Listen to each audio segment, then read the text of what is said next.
Le Seigneur soit avec vous. Évangile de Jésus-Christ selon Saint Marc. En ce temps-là, aussitôt sorti de la synagogue de Capernaum, Jésus et ses disciples allèrent avec Jacques et Jean dans la maison de Simon et d'André. Or, la belle-mère de Simon était au lit. Elle avait de la fièvre. Aussitôt, on parla à Jésus de la malade. Jésus s'approcha, la s'assit par la main et la fit lever. La fièvre la quitta et elle le suivait. Le soir venu, après le coucher du soleil, on lui amenait tous ceux qui étaient atteints d'un mal ou possédés par des démons. La veille entière se présait à la porte. Il guérit beaucoup de gens atteints de toutes sortes de maladies. Il expulsa beaucoup de démons. Il empêchait le démon de parler parce qu'il sauvait eux qu'il était. Le lendemain, Jésus se leva bien avant l'aube. Il sortit et se rendit dans un endroit désert.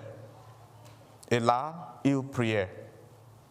Simon et ceux qui étaient avec lui partirent à sa recherche. Il le trouve et lui dit, « Tout le monde te cherche. » Jésus lui dit, « Allons ailleurs dans le village voisin, afin que là aussi je proclame l'évangile, car c'est pour cela que je suis sorti. » Il est parcouru toute la Galilée, proclamant l'évangile dans leur synagogue et exposant leurs démons. Acclamons la parole de Dieu.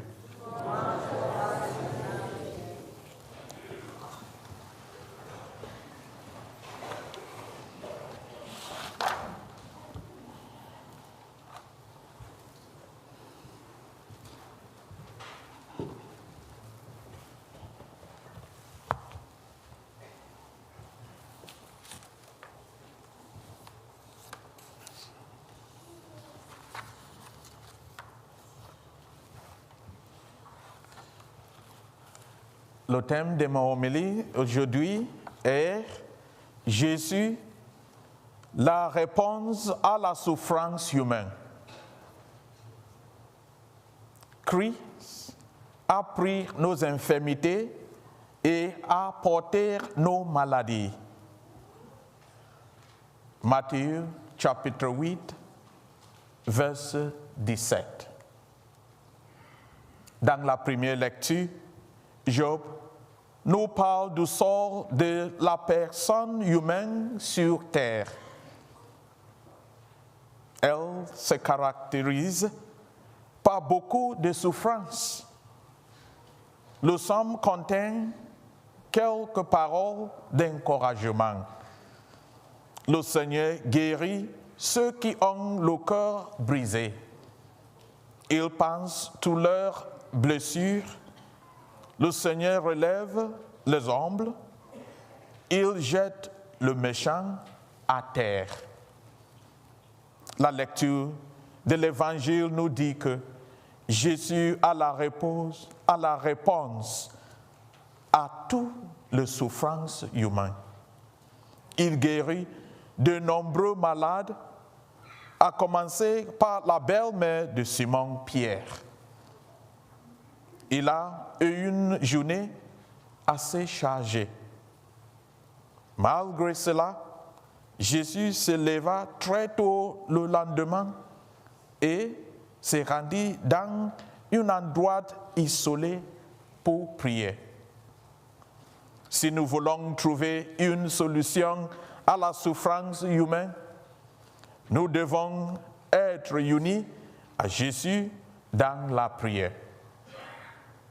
Il n'y a pas de solution.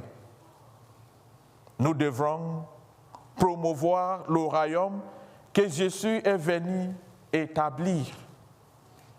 Nous devons continuer à l'avancer pour que les autres entendent l'évangile. En deuxième lecture, nous voyons l'exemple de Paul. Il considérait la prédication de l'évangile comme un devoir, faisant de grands sacrifices.